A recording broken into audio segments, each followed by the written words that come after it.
Hello बच्चों, welcome to PYQ revision part 2। और जिसने पार्ट 1 कंप्लीट नहीं किया बेटा, उसका लिंक डिस्क्रिप्शन में है, वहां से वो पार्ट 1 कंप्लीट कर सकता है। आओ देखते हैं पार्ट 2 में मैंने कौन कौन से क्वेश्चन सिलेक्ट किए हैं। तो पार्ट 2 में कहता है बेटा, prove that 1 upon cos A minus cos A into 1 upon sine A minus sine A is equal to 1 upon 10a plus cot A. ठीक है, इस ट्रिग्नोमेट्रिक आइडेंटिटीज को प्रूव करने के लिए बेटा क्या कॉन्सेप्ट होना चाहिए। तो सबसे पहले अगर आप देखते हो लेफ्ट और राइट में जो ट्रिग्नोमेट्रिक रेशोज हैं वो साइन कॉस में हैं, तो ये समझ जाओ बाकी की सारी टी रेशो साइन कॉस में चेंज करनी है। ठीक है ना, तो हम LHS लेते हैं यहां से। ठीक है, मैंने LHS लिया। अब LHS में देखता हूं तो सारे के सारे टी रेशो तो ऑलरेडी साइन और कॉस में है, कोई और ट्रिग्नोमेट्रिक रेशो नहीं है, तो इसका मतलब यहां कोई साइन कॉस में चेंज नहीं करना है। अब देखो क्या कोई फॉर्मूला लगता है, अगर साइन और कॉस है तो फॉर्मूला तभी लग सकता है जब साइन स्क्वायर ए प्लस कॉस स्क्वायर ए हो। ठीक है ना, ये गलती नहीं करनी कि 1 अपॉन कॉस को कर दिया सीकेंट और 1 अपॉन साइन ए को कर दिया कोसीकेंट, ये नहीं करना आपको। ठीक है ना, तो अब क्या करते हैं, एल्जेब्रिक कॉन्सेप्ट लेते हैं। भाई कोई ट्रिग्नोमेट्रिक फॉर्मूला नहीं लग रहा तो एल्जेब्रिक कॉन्सेप्ट लगेगा। तो यहां हम एलसीएम लेंगे, कॉस के नीचे कोई डिनोमिनेटर नहीं है तो 1 है, तो पहले ब्रैकेट में एलसीएम आ गया बच्चों हमारे पास कॉस ए। ठीक है ना, तो कॉस ए से कॉस ए डिवाइड हुआ 1 हो गया, न्यूमरेटर से मल्टीप्लाई हुआ 1, 1 से कॉस ए को डिवाइड किया cos A into cos A कितना हो गया कॉस स्क्वायर ए, ये बन गया 1 माइनस कॉस स्क्वायर ए। ऐसे ही यहाँ डिनोमिनेटर नहीं है तो 1 हो गया, ये आ गया बच्चों 1 माइनस साइन स्क्वायर ए, और नीचे हमारे पास कितना आ गया साइन ए। ठीक है ना, तो 1 माइनस कॉस स्क्वायर ए। अब यहाँ पहले आइडेंटिटी लग रही है, वो आइडेंटिटी लगाओ, उसके बाद नेक्स्ट स्टेप पर बढ़ो। तो 1 माइनस कॉस स्क्वायर ए किसके बराबर होता है, ये होता है साइन स्क्वायर ए के बराबर। डिनोमिनेटर में आ गया cos A as it is, 1 minus sine square A होता है बच्चों cos square A upon sine A. ठीक है ना, अब देखिए, अब यहां पर हम कट कर सकते हैं, साइन स्क्वायर ए से एक साइन कट गया, कॉस स्क्वायर ए और कॉस ए में एक कॉस डिलीट हो गया। ठीक है ना, अब बचा क्या हमारे पास, अब हमारे पास आ गया है sign A into cos A, हमारे पास आ गया बच्चों sign A into cos A, सिर्फ यही बचा, ये सबसे सिंपलेस्ट फॉर्म आ चुकी है। अब आप चाहो तो RHS को सॉल्व कर सकते हो और दोनों को इक्वल कर रख सकते हो। ठीक है ना, तो कब RHS यूज करना है, कई बार बहुत कंफ्यूजन होती है बच्चों की, कब सिर्फ LHS से ही सॉल्व करना है या कब सिर्फ LHS RHS दोनों से सॉल्व करना है। ठीक है ना, तो वो कॉन्सेप्ट ये है बेटा कि जब सबसे सिंपलेस्ट फॉर्म में आ जाओ, जैसे sign A into cos A हो गया, ओनली साइन ए आ गया, या सिर्फ साइन स्क्वायर ए आ गया, मतलब साइन कॉस की सबसे सिंपलेस्ट फॉर्म आ जाए। ठीक है, तो ऐसे केस में आप RHS की तरफ जा सकते हो। ठीक है, लेकिन और कंफ्यूजन हटानी है तो मैं हमेशा क्या करता हूं, एक ही साइड से पूरी की पूरी आइडेंटिटी प्रूफ करता हूं। कोई ऐसी आइडेंटिटी हो जहां थोड़ा ज्यादा स्टेप्स खा रहा हो LHS, तो वहां हम यूज कर सकते हैं RHS। ठीक है ना, तो बाकी हम कोशिश करते हैं कि LHS से ही सारा करें। तो चलिए मैं इसको सॉल्व करता हूं। तो अब मुझे अब इसके आगे क्या स्टेप करना चाहिए, तो मैं हमेशा फोकस कहां रखता हूं, RHS में, कि भाई हम कहां तक पहुंच चुके हैं। तो अगर RHS में आप देखो तो न्यूमरेटर में 1 आ रहा है, तो यहां न्यूमरेटर में कहीं 1 नहीं है, तो साइन इंटू कॉस है, तो हम पहले 1 बना लेते हैं, 1 upon sine A into cos A. देखो क्वेश्चन पे कोई फर्क नहीं पड़ा, ऐसे एज इट इज है, बस प्रेजेंटेशन चेंज हुई है। अब tan ए और cot ए बनाना है। अब ध्यान देना बच्चों, tan ए और cot ए बनाने के लिए, जब tan ए और cot ए बना रहे हैं तो मैं क्या करूंगा कि जो ये 1 है ना, यहां आइडेंटिटी लगा दूंगा, लिख दूंगा साइन स्क्वायर ए प्लस कॉस स्क्वायर ए, और डिनोमिनेटर में हमारे पास आ गया sign A into cos A. Clear हुआ। अब क्या करते हैं बच्चों, अब हम कर लेते हैं यहां से एलसीएम को सेपरेट। तो एलसीएम को अगर मैं सेपरेट करूंगा तो ये आ गया 1 upon sign square A upon sine A into cos A plus cos square A upon sine A into cos A. अब ध्यान देना बेटा, सिंगल साइन और साइन कैंसिल आउट हो गया, साइन स्क्वायर से एक साइन गया, यहाँ एक साइन और एक कॉस चले गए। ठीक है ना, सॉरी, कॉस और कॉस चले गए। अब हमारे पास क्या बच रहा है, अब हमारे पास बच रहा है साइन ए अपॉन कॉस ए, जो कि बन गया tan ए, और कॉस ए अपॉन साइन ए बन गया cot ए। तो देखिए रिजल्ट आ गया RHS। तो मैंने सिर्फ LHS से ही RHS को प्रूफ कर दिया। ठीक है ना, अब चलते हैं नेक्स्ट क्वेश्चन पर।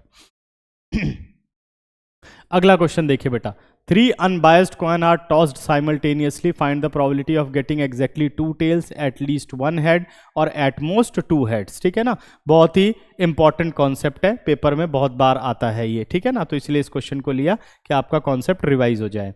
अगर 3 कॉइन को बेटा टॉस करते हैं तो हमें बनाने हैं सबसे पहले सैंपल पॉइंट। सैंपल पॉइंट का शॉर्टकट यूज कर सकते हो, 4 टाइम्स हेड लिख लो, ठीक है, और 4 टाइम्स टेल लिख लो, और 2 times head H H, 2 times tail T T, H H T और टी। ठीक है ना, अब 1 time head 1 time tail, H T H T H T H T. ठीक है ना, तो कितने केसेस बन गए, 1 2 3 4 5 6 7 8, ये 8 केस हमारे पास बन गए। ठीक है ना, अब पहले वाले केस में कह रहा है प्रोबेबिलिटी ऑफ एग्जैक्टली 2 टेल्स। ठीक है, वैसे तो क्योंकि 2 मार्कर क्वेश्चन है तो आप इसको डिफाइन कर लो थोड़ा, let S be the sample space. ठीक है, let S be the sample space.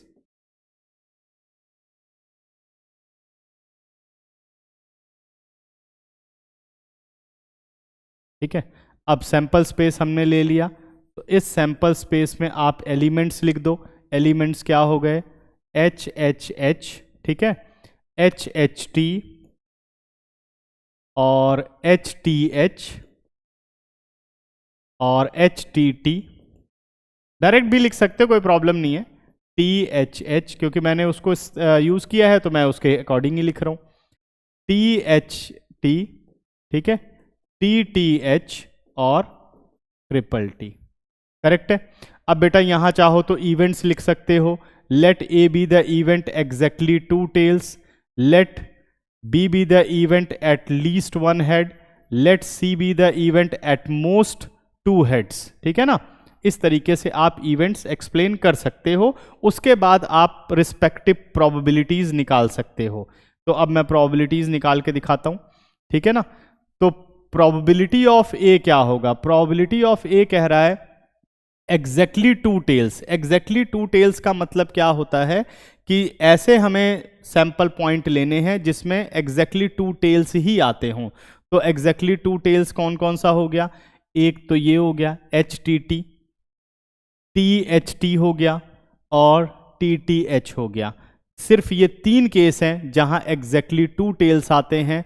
तो पी ए कितना हो गया बेटा, इसको ऐसे लिखते हैं, number of element in A upon number of element in S. बाकी मैं डायरेक्ट कर दूंगा प्रोबेबिलिटी, तो नंबर ऑफ एलिमेंट इन ए कितने हो गए, 1 2 और 3, तो प्रोबेबिलिटी हो गई हमारे पास 3/8, क्योंकि टोटल सैंपल पॉइंट है 8। अब निकालते हैं बेटा प्रोबेबिलिटी ऑफ बी। ठीक है ना, probability of event B. Event B हमें क्या कहता है, at least 1 head. At least 1 head का मतलब होता है कि मिनिमम 1 होना चाहिए, मैक्सिमम जितना उस सैंपल पॉइंट में हो वो सारे लेने हैं। ठीक है ना, तो यानी इसमें आ जाएगा बेटा एट लीस्ट 1 हेड में exactly 1 head, exactly 2 head and exactly 3 head, मतलब उससे ऊपर तो जा नहीं सकता। ठीक, तो अब हटा क्या सकते हैं इसमें से, बस ट्रिपल टेल को हटा करके बाकी सारे इसके अंदर आ गए, सिर्फ 3 टी को हटा के बाकी सब इसके अंदर आ गए एटलीस्ट 1 हेड में, क्योंकि 1 आ गया, 2 आ गया, 3 आ गया, तो बचा क्या, सिर्फ 0 नहीं होना चाहिए। तो 0 कब होगा, जब ये ट्रिपल टी होगा। तो इसका मतलब प्रोबेबिलिटी कितनी हो गई इसकी, इसकी प्रोबेबिलिटी हो गई बेटा 7/8। Eight most 2 head, eight most 2 head का मतलब होता है मैक्सिमम 2 होना चाहिए, यानी इसके अंदर 0 आएगा, 1 आएगा और 2 आएगा। 0 हेड, 1 हेड और 2 हेड। तो 0 हेड कितने हो गए हमारे पास, एक तो ये केस हो गया 0 हेड का, ठीक है ना, और 1 हेड का केस कौन सा हो गया, एक ये केस हो गया, एक ये केस हो गया, ठीक है, एक ये केस हो गया, एग्जैक्टली 1 हेड का ये केस हो गया। उसके बाद अब आ जाइए 2 हेड्स पर, क्योंकि एटमोस्ट 2 हेड्स की बात कर रहा है, तो कितने केस हो गए, एक ये केस हो गया, एक ये केस हो गया, एक ये केस हो गया। इसमें भी अगर आप ध्यान दो तो 3 हेड्स को छोड़ करके बाकी सारे केसेस आ गए, तो कितने आ गए, 2 4 6 7। तो प्रोबेबिलिटी ऑफ सी कितना हो गया हमारे पास, प्रोबेबिलिटी ऑफ सी हो गया हमारे पास 7/8। ठीक है ना, क्लियर। तो ये क्वेश्चन आपको समझ में आ गया होगा। चलते हैं अब नेक्स्ट क्वेश्चन पर। तो क्या क्या याद रखना था उस क्वेश्चन में? At least, at most, exactly, ठीक है ना। तो ये एक इंपॉर्टेंट क्वेश्चन है जो अभी हम सॉल्व करने चल रहे हैं।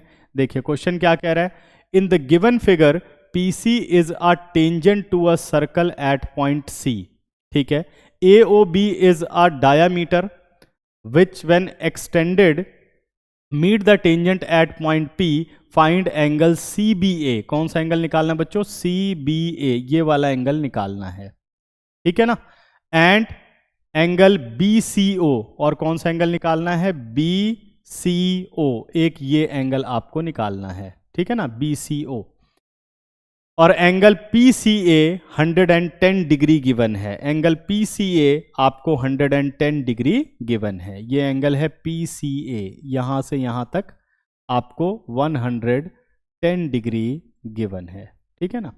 तो गिवन लिख लोगे, टू फाइंड लिख लोगे और फिर आ जाओगे आप सॉल्यूशन पर, ठीक है ना। तो मैं सिर्फ सॉल्यूशन कर रहा हूं, जरूर लिख देना given, to find and solution, क्योंकि हमेशा 2 नंबर के बाद एक प्रेजेंटेशन वे में आपको क्वेश्चन करने चाहिए, ठीक है ना। तो हम सॉल्यूशन पर आ जाते हैं। बेटा जब भी आप सर्कल का क्वेश्चन देखते हो, ठीक है ना, तो सबसे पहले आप फिगर पर ध्यान से फोकस करो कि आपके पास इस फिगर में है क्या क्या। अगर आप देखो तो ये कह रहा है PC एक टेंजेंट है, तो ये हमेशा समझ जाना कि यहां पर थ्योरम लगने वाली है कि tangent is perpendicular on the radius through out the point of contact, ठीक है ना। तो ये रहा हमारा PC टेंजेंट है, मतलब ये थ्योरम पक्की है। दूसरा आपको ध्यान देना है, क्या डायामीटर है यहां पर? यस, डायामीटर है। अगर डायामीटर है तो आप देखो एंगल ACB वो कितने डिग्री का होगा? 90 degree, because angle in a semi circle. Clear है। अब तीसरा ध्यान आपको देना है रेडियस पर, तो यानी OB रेडियस है, OC रेडियस है, OA रेडियस है, तो इसका मतलब ये तीनों चीजें इक्वल हैं, तो ये हमें कहीं ना कहीं कोई ना कोई बेनिफिट जरूर देंगे। अब बच्चों जरा ध्यान से देख लो, ये जो 2 एंगल इसने हमें पूछे हैं, एक एंगल पूछा है इसने CBA, CBA एक पूछा है CBA, और दूसरा एंगल पूछा है BCO। देखो BCO, तो एक एंगल निकल जाए तो दूसरा एंगल अपने आप आ जाएगा, क्योंकि OB और OC बराबर हैं, angles opposite to equal sides are equal. Clear हो गई बात? तो इस तरीके से आप पूरा ध्यान देंगे तो क्वेश्चन इसी के आसपास घूमेगा पूरा, ठीक है ना। तो चलिए अब हम सॉल्व करते हैं कि भाई कैसे क्वेश्चन का आंसर हम निकालेंगे, ठीक है ना। तो चलो करते हैं आंसर। अब बेटा सबसे पहले ध्यान देते हैं कि भाई एंगल कौन कौन से और कैसे निकलेंगे। तो 110 डिग्री बेटा ये पूरा एंगल आपको दे रखा है। कितना दे रखा है? 110 डिग्री ये एंगल आपको दे रखा है, ठीक। तो अगर मैं इस एंगल का नाम दे दूं, ये वाला जो एंगल है, इस एंगल को मैंने नाम दे दिया 1, ठीक है ना। तो अब अगर मैं बात करूं कि भाई because AB is a diameter, because AB is a diameter, therefore angle BCA is equal to 90 degree, therefore angle BCA is equal to 90 degree। Reason क्या होगा बेटा? Because angles in a semi circle, because angles in a semi circle, ठीक है ना। ये हमारे पास result आ गया। क्लियर है। तो BCA हमारे पास 90 डिग्री आ गया। अब बात करते हैं बेटा एंगल PCA की। किसकी? PCA की। अगर मैं एंगल PCA की बात करूं तो एंगल PCA होगा एंगल 1 प्लस एंगल BCA। ध्यान दो, एंगल 1 प्लस एंगल BCA। ये देखो PCA angle 1 plus angle BCA, ये रहा, ठीक है ना। अब एंगल PCA कितना दे रखा है हमें? एंगल PCA हमारा है 110 degree, angle 1 as it is, और एंगल BCA अभी हमने निकाला है 90 डिग्री। तो 90 डिग्री को हम लेफ्ट पर ले आए, एंगल 1 हो गया 110 डिग्री माइनस 90 डिग्री, तो एंगल 1 हमारे पास कितना आ गया बच्चों? 20 डिग्री। एंगल 1 कितना आ गया? 20 डिग्री हमारे पास एंगल 1 आ गया, ठीक है यहां तक। अब हमें बेटा पहुंचना है यहां तक कि भाई और क्या हो सकता है इस क्वेश्चन में, ठीक। तो अब बात कर लेते हैं हम OC की बात करते हैं, ध्यान से देखना बच्चों। अब अगर हम बात करें तो जो ये OC है ये परपेंडिकुलर किसके ऊपर है? OC is perpendicular to PC because OC is perpendicular to PC। क्या रीजन रहेगा? Radius is perpendicular on the tangent at the point of contact, यही थ्योरम है, या tangent is perpendicular on the radius at the point of contact. ये आप लोग लिख लोगे, ठीक है ना? तो ये रीजनिंग आपको कर लेनी है। अब इस रीजनिंग के अकॉर्डिंग पे आ जाऊं तो अब मैं कह सकता हूं कि एंगल 1, ध्यान देना बेटा, इसको मैं नाम दे देता हूं एंगल 2। इसको क्या नाम दे देता हूं? इसको मैं नाम दे देता हूं एंगल 2। ये हमने इसका नाम दे दिया, ठीक है? तो अब हम कह सकते हैं बेटा कि therefore angle PCO is equal to 90 degree. Angle PCO is equal to कितना हो गया बच्चों? 90 डिग्री। अब एंगल PCO को क्या लिख सकते हो? एंगल 1+2। एंगल 1+2 कितना आ गया बेटा? 90 डिग्री। एंगल 1 आप पहले ही निकाल चुके हो 20 डिग्री, ये आप 20 डिग्री रख दो, plus angle 2 is equal to 90 degree. This implies angle 2 is equal to कितना आ गया? 70 डिग्री। एंगल 2 कितना आ गया? 70 डिग्री आ गया, ठीक है? इसको हम लिख देते हैं एंगल 3। अब आपने लिखा OC is equal to OB, क्या रीजन रहेगा? बिकॉज रेडियाई, ठीक है? ये अगर दोनों बराबर हैं बेटा तो this implies angle 3 is equal to angle 2। Angle 3 is equal to angle 2। क्या रीजनिंग होगी? Because angles opposite to equal sides are equal, ठीक है ना? तो ज्योमेट्री एक्सप्लेन करना बहुत जरूरी है बच्चों। तो एंगल 3 इज इक्वल टू 2, इसका मतलब एंगल 3 क्या आ गया हमारे पास? एंगल 3 आ गया हमारे पास 70 डिग्री, ठीक है ना? ये दोनों आ गए हमारे पास। तो क्या इन्हीं दोनों एंगल की जरूरत थी? एंगल 2 किसके बराबर है? एंगल 2 को मैं कह सकता हूं एंगल CBA, है ना? एंगल 2 को क्या कह सकता हूं? एंगल CBA, सॉरी, एंगल 3 को कह सकता हूं एंगल CBA, और एंगल 2 को कह सकता हूं एंगल BCO, एंगल BCO, ठीक है ना? ये रहा हमारा एंगल 2 और ये रहा हमारा एंगल 3, ठीक है ना? तो दिस इंप्लाइज, या हेंस बोल सकते हो, ठीक है ना? लास्ट में हम क्वेश्चन को क्लोज करेंगे। Hence angle CBA, angle CBA is equal to 70 degree,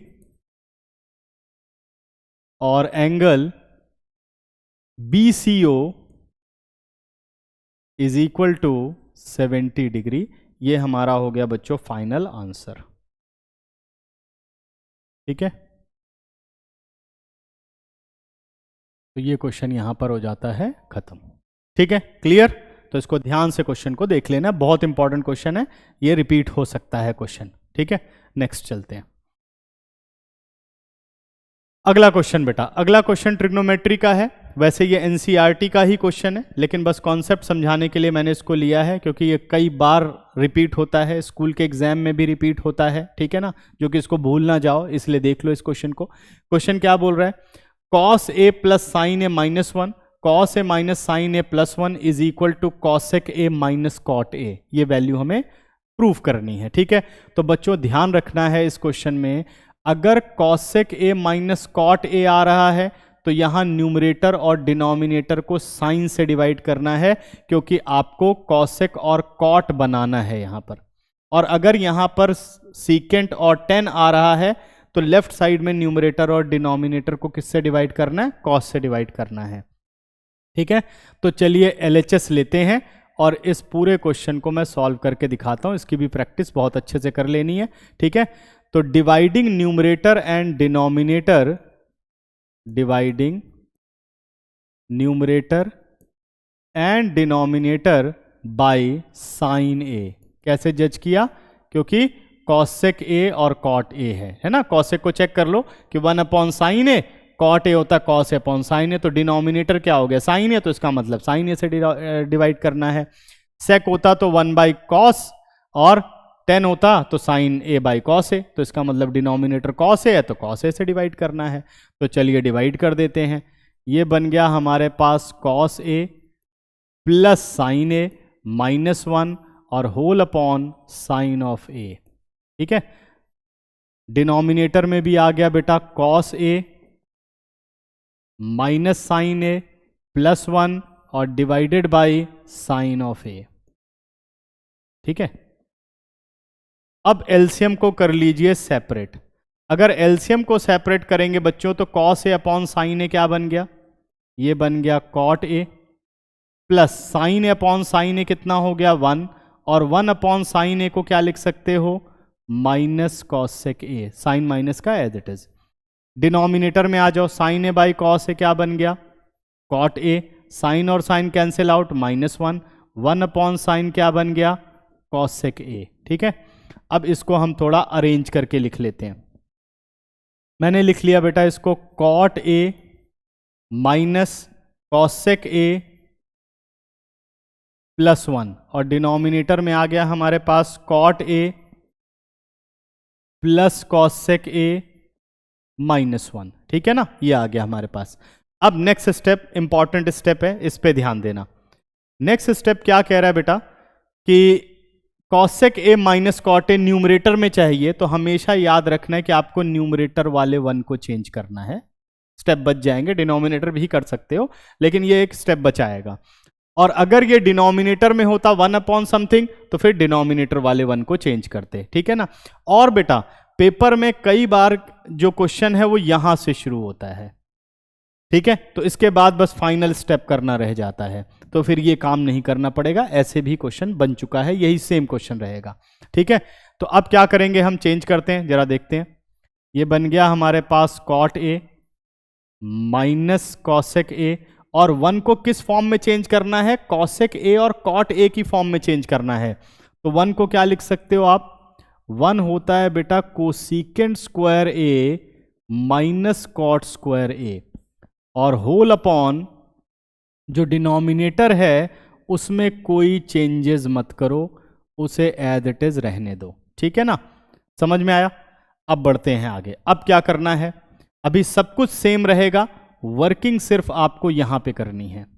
तो आपने इसे लिखा cot A minus cosec A plus यहां A square minus B square की आइडेंटिटी, यानी cosec A minus cot A into cosec A plus cot A, और denominator में कोई चेंज नहीं करना, वो एज इट इज रहेगा cot A plus cosec A -1। Clear है यहां तक।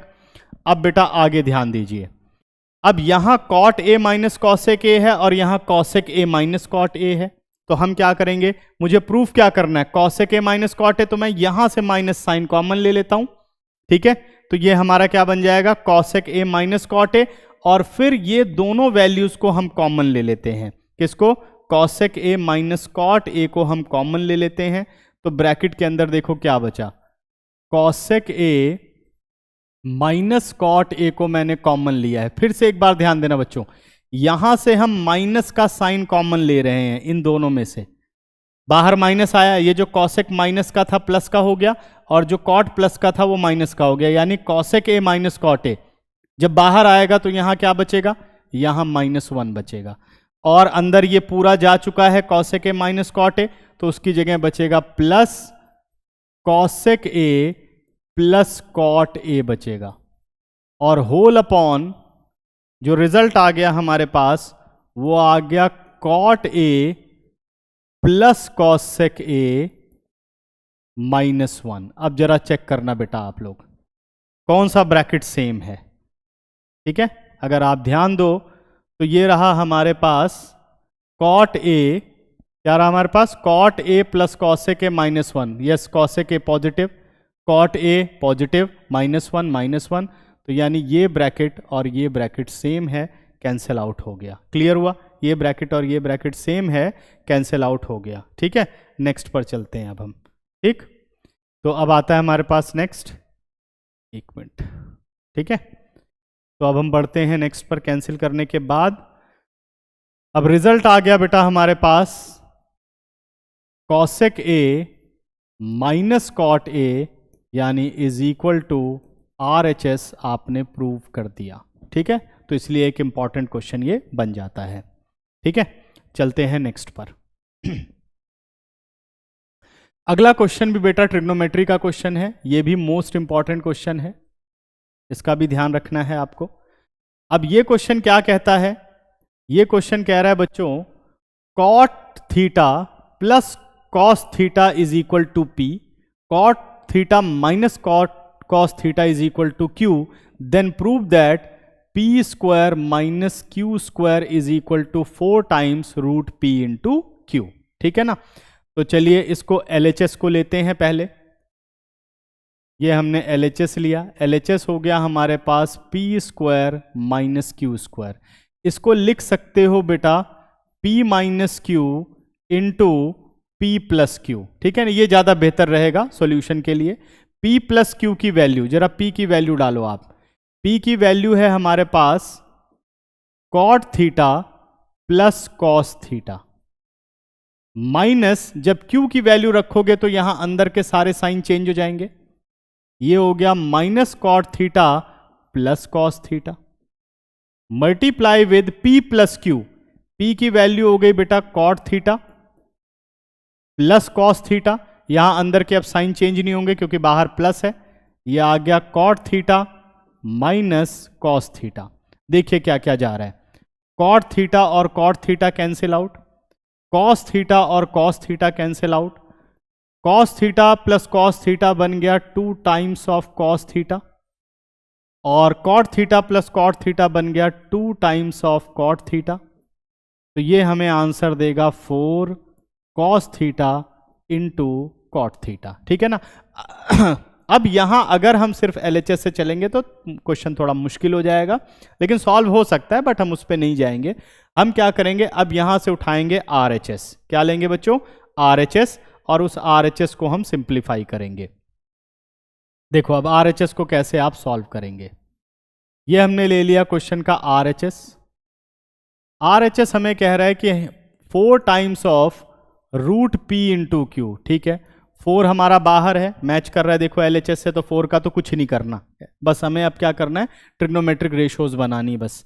तो अंदर आ गया root P into Q. P की वैल्यू कितनी है बेटा, cot theta plus cos theta, और cot theta minus cos theta, cot theta minus cos of theta whole root 4 as it is. ये आ गया a plus B into A minus B, जो कि बन गया cot square theta minus cos square theta. ठीक है ना।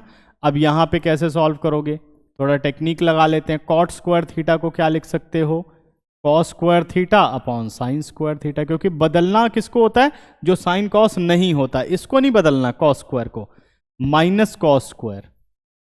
ठीक है ना। अब यहां एलसीएम मत लेना, नहीं तो कैलकुलेशन बढ़ जाएगी।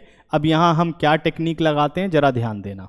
ठीक है, क्या करना है बेटा, यहां से कॉस स्क्वायर थीटा कॉमन आ रहा है, 4 एज इट इज। ये आ गया कॉस स्क्वायर थीटा कॉमन। क्यों मैंने ऐसा सोचा, क्योंकि देखो कॉस थीटा तो बाहर चाहिए ना, तो कॉस स्क्वायर थीटा होगा, रूट लगा के कॉस थीटा कम से कम एक तो बाहर आ रहा है ना। अब डिनोमिनेटर अंदर क्या रह गया, 1 upon sine square theta minus 1। अभी भी एलसीएम मत लेना। अब क्या करोगे आप, 1 अपॉन साइन स्क्वायर थीटा किसके बराबर होता है, 1 अपॉन साइन स्क्वायर थीटा होता है कॉसेक स्क्वायर थीटा। तो ये बन गया बच्चों कॉसेक स्क्वायर थीटा माइनस 1। क्या बन गया, कॉसेक स्क्वायर थीटा माइनस 1। और कॉसेक स्क्वायर थीटा माइनस 1 क्या होता है, ये होता है कॉट स्क्वायर थीटा। ठीक है ना। तो देखिए कॉस स्क्वायर थीटा का रूट हो गया cos theta, cot square theta का रूट हो गया कॉट थीटा। तो देखो LHS is equal to RHS हमने प्रूफ कर दिया। तो देयरफॉर हम कह सकते हैं LHS is equal to RHS।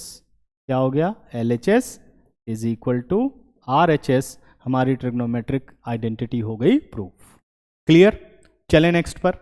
चलिए नेक्स्ट पर चलते हैं। अगला क्वेश्चन, अगला क्वेश्चन कह रहा है बेटा इफ अल्फा एंड बीटा, ऐसे कॉन्सेप्ट पर बेटा अल्फा बीटा कॉन्सेप्ट पर क्वेश्चन जरूर बनेगा, 100% है, और ये कॉन्सेप्ट आपको अच्छे से पढ़ लेना चाहिए, ठीक है ना।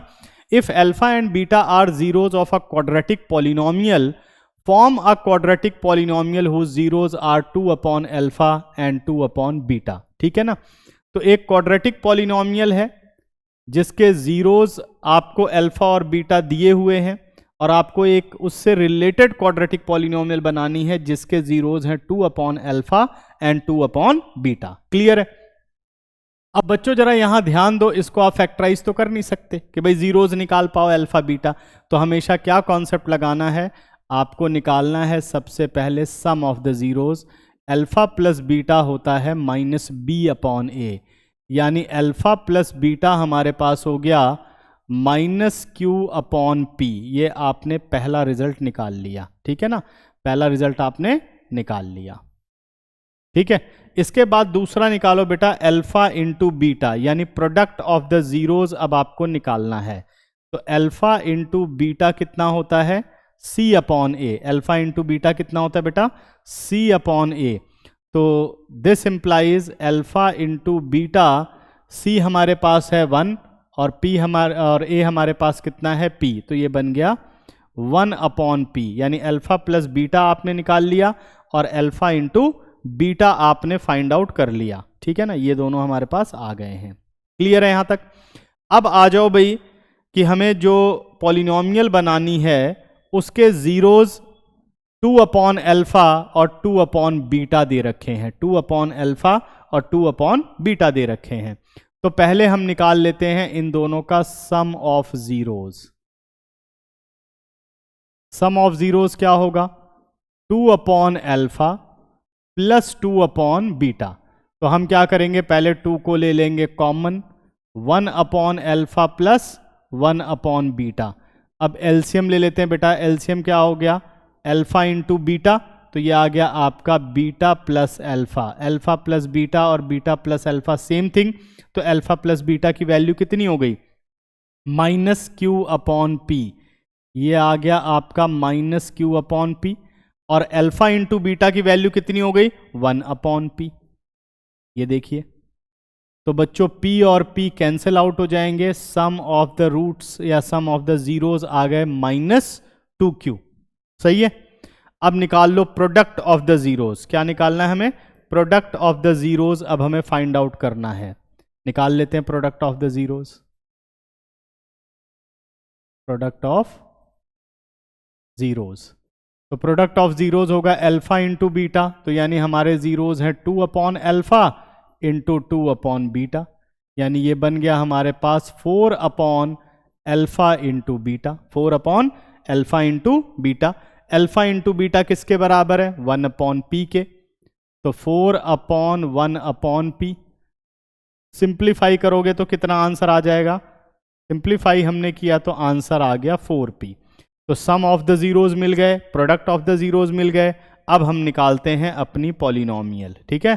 तो पॉलिनोमियल क्या लिखते हो, polynomial px is equal to k times of x square minus sx plus p, यानी sum of the zeros plus product of the zeros.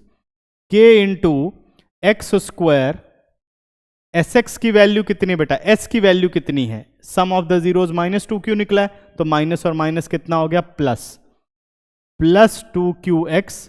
Product of the zeros कितना निकला है 4p।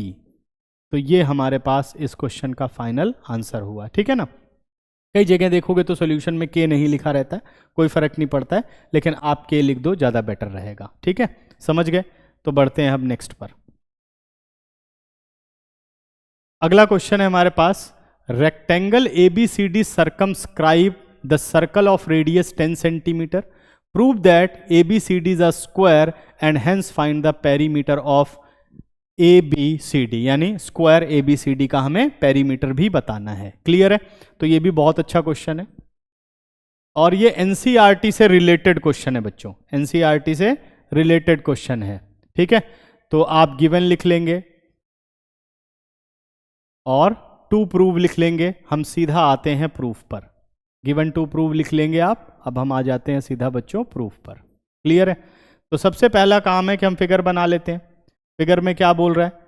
फिगर ये बोल रहा है कि rectangle ABCD circumscribing a circle of radius 10 centimetre prove that ABCD is a square. तो बनाना बच्चों स्क्वायर ही है फिगर में, लेकिन कंसीडर उसे रेक्टेंगल करना है। ठीक है, ये हमने बना लिया स्क्वायर A, मतलब रेक्टेंगल ABCD। रेक्टेंगल की प्रॉपर्टीज आपको पता होनी चाहिए इसमें। ठीक है, तो रेक्टेंगल में क्या होते हैं? Opposite sides are equal. Vertex angle क्या होते हैं? राइट एंगल होते हैं। तो ये हमने एक सर्कल इसके अंदर बना दिया जो कि इस रेक्टेंगल ने इंस्क्राइब्ड कर रखा है। ठीक है ना, बन गया। मान लो ये इसको टच करता है point P, point Q, point R और पॉइंट S पर। ठीक है ना, तो चलो अब हम अपने प्रूफ पर आ जाते हैं। भाई कैसे करोगे आप? जैसे ही आपको दिख गया भाई साइड्स एज अ टेंजेंट हैं, तो समझ जाओ प्रॉपर्टी कौन सी है? Tangent from same exterior point are equal in length. ठीक है, तो अगर मैं बात करूं बेटा तो AP इज इक्वल, अब देखो कलेक्ट कैसे करना है इस पे ध्यान रखना। AP is equal to AS because tangent from same external point. ठीक है, अब एक तरफ आप कंप्लीट करते जाओ, दूसरी तरफ अपने आप हो जाएगा। अब AP के साथ क्या कंप्लीट करना चाहिए? AB चाहिए, तो PB चाहिए। अब बराबर कर दो, BP is equal to BQ। BP is equal to BQ। AB complete हो गया। अब आ जाओ जरा CD की तरफ। CD के लिए आप लिखो DR is equal to DS, ये लिख दिया। अब CD कंप्लीट करने के लिए DR हो गया, अब CR लो, CR is equal to CQ। Result number 1, result number 2, result number 3 और रिजल्ट नंबर 4। रीजनिंग सबकी क्या हो गई बेटा? Because tangents from same external point. ठीक है, because tangent from same external point, because tangents from same external point are equal in length. इतना भी लिख दोगे चलेगा। ठीक है, यहां तक समझ में आ गया। अब क्या करना है बेटा? सारे के सारे रिजल्ट को प्लस कर दो, यानी first plus second plus third plus 4। अगर सबको हम प्लस करें तो ये बन गया AP प्लस BP, सारे लेफ्ट ऐड हो जाएंगे, AP plus BP plus DR plus CR is equal to AS plus BQ, AS plus BQ plus DS और प्लस CQ। सही है, ये सब हमने प्लस कर लिया। अब AP प्लस BP, ध्यान देना, AP प्लस BP क्या बन गया बच्चों? AB।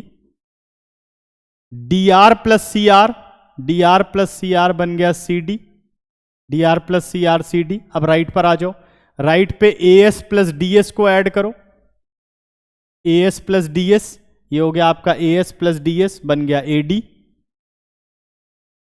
Plus BQ plus CQ बच गया, BQ प्लस CQ बन गया BC।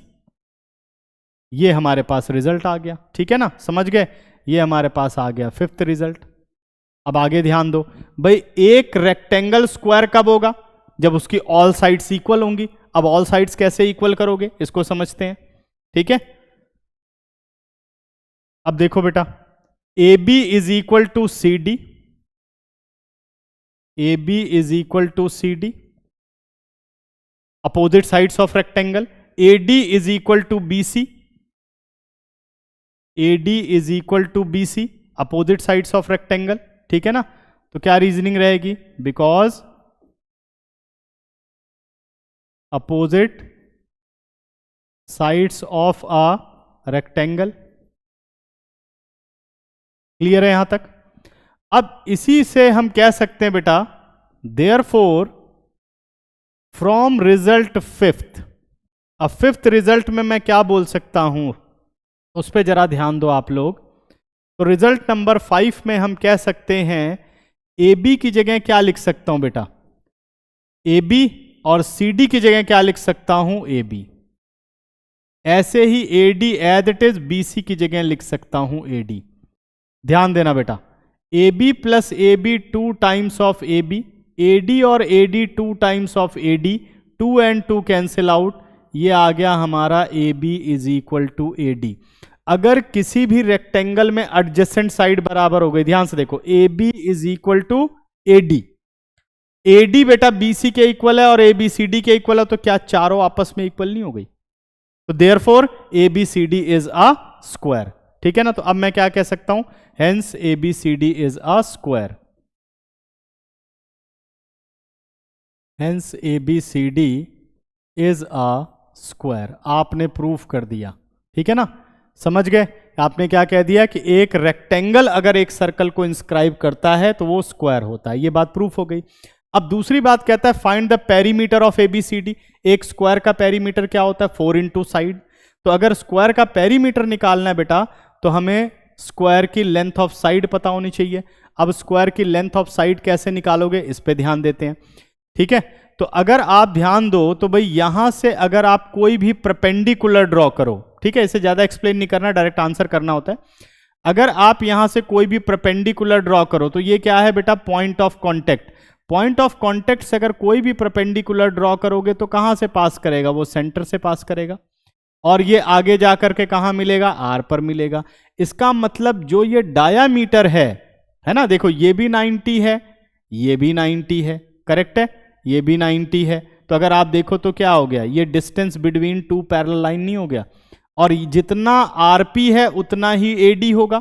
तो डायामीटर कितना हो गया, अगर हमारे पास रेडियस 10 है तो डायामीटर कितना हो गया, 20 हो गया। इसका मतलब स्क्वायर की साइड क्या हो गई, 20 सेंटीमीटर हो गई। तो what about the perimeter of the square, perimeter of the square हो गया 4 इंटू 20, आंसर आ गया 80 सेंटीमीटर। आंसर कितना आ गया बच्चों, 80 सेंटीमीटर। तो ये क्वेश्चन यहां पर हो जाता है खत्म। ठीक है, बहुत इंपॉर्टेंट क्वेश्चन है ये। अब चलते हैं नेक्स्ट पर। ठीक है, चलिए नेक्स्ट 4 कोड तक हमारा खत्म हो चुका है। नेक्स्ट अब हम करेंगे अगली क्लास में। ठीक है, तो आपको कैसा लगा ये वीडियो, समझ में आया?